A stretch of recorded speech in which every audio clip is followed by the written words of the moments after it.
যতদিন রাজ্যে মাননীয় মমতা ব্যানার্জি থাকবেন, যতদিন অভিষেক ব্যানার্জি বেঁচে থাকবেন, ওরা ভালো করে জানে পশ্চিমবঙ্গ জয় করা তো দূরে থাক, পশ্চিমবঙ্গের বাউন্ডারির আশেপাশে যেতে পারবো না আমরা। কারণ জব তক টাইগার মারা নেই তব তক টাইগার হারা নেই। বাংলার বাঘিনী এখনো জেগে আছে। বিজেপি নেতা দিল্লিতে গিয়ে হন্না দিয়ে পড়ে আছে যে পশ্চিমবঙ্গে আমরা জিততে পারছি না, বলছে পয়সা দিয়েছি, টাকা দিয়েছি, গাড়ি দিয়েছি, বডিগার্ড দিয়েছি, তারপরে কেন তোমরা জিততে পারছো না? বললো আসলে বাংলাদেশ থেকে প্রচুর রোহিঙ্গা এসছে, তাই আমরা জিততে পারছি না।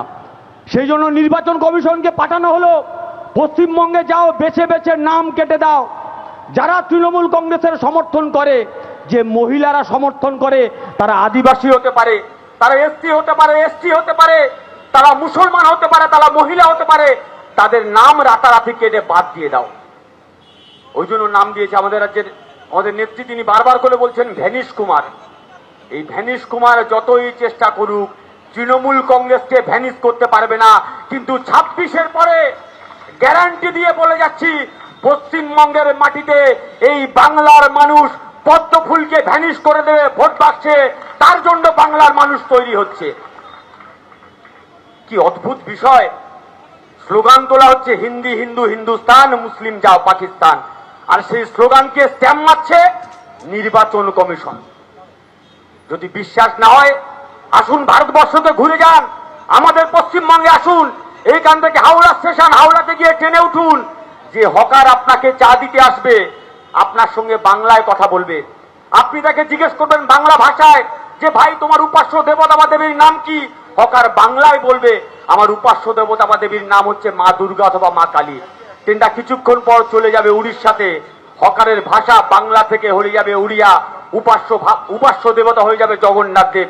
তারও কিছুক্ষণ পর ট্রেনটা চলে যাবে তামিলনাড়ু, হকারের ভাষা বদলে যাবে তেলুগু, উপাস্য দেবতা হয়ে যাবে মীনাক্ষী দেবী। তারও কিছুক্ষণ পর ট্রেনটা চলে যাবে অন্ধ্রপ্রদেশ, হকারের ভাষা বদলে যাবে তেলুগু, উপাস্য দেবতা হয়ে যাবে নৃসিম্হা। ওখান থেকে চলে যান কেরালা, হকারের ভাষা বদলে যাবে মালায়ালাম, উপাস্য দেবতা হয়ে যাবে পরশুরাম। ওখান থেকে চলে যান মহারাষ্ট্র, হকারের ভাষা বদলে যাবে মারাঠি, উপাস্য দেবতা হয়ে যাবে গণেশ। ওখান থেকে চলে আসুন আবার আমাদের আসাম, হকারের ভাষা বদলে যাবে অসমিয়া, উপাস্য দেবী হয়ে যাবে কামাখ্যা দেবী। এটাই আমার ভারতবর্ষ। নানা ভাষা, নানা মত, নানা পরিধান, বিবিধির মাঝে দেখো মিলন মহান। সেই ভারতবর্ষের ঐতিহ্যকে প্রতিদিন এই আরএসএস, বিজেপি আর নির্বাচন কমিশন মিলে ভাঙতে চাইছে। প্রতিদিন বলছে তোমার নাম কি? ও প্রতীকুর রহমান। তাহলে তুমি বাংলাদেশি, তাহলে তুমি রোহিঙ্গা, তাহলে তোমার কাগজ দেখাও।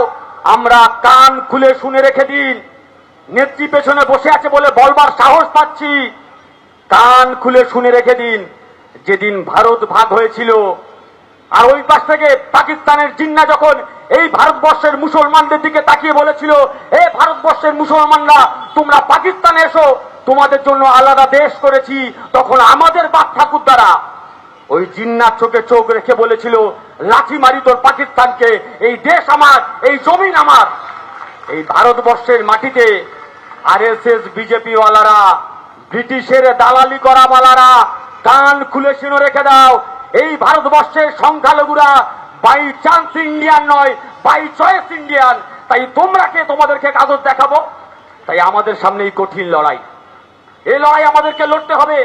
আর সেই লড়াই লড়বার জন্য এই রাজ্যের মাটিতে তৃণমূল কংগ্রেস, সে লড়াই লড়বার জন্য বাংলার নেত্রী মাননীয় মমতা ব্যানার্জি মহাশয় প্রতিদিন আশ্বস্ত করছে।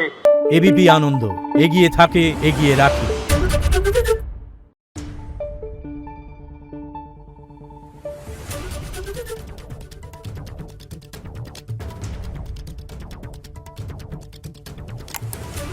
Thank you.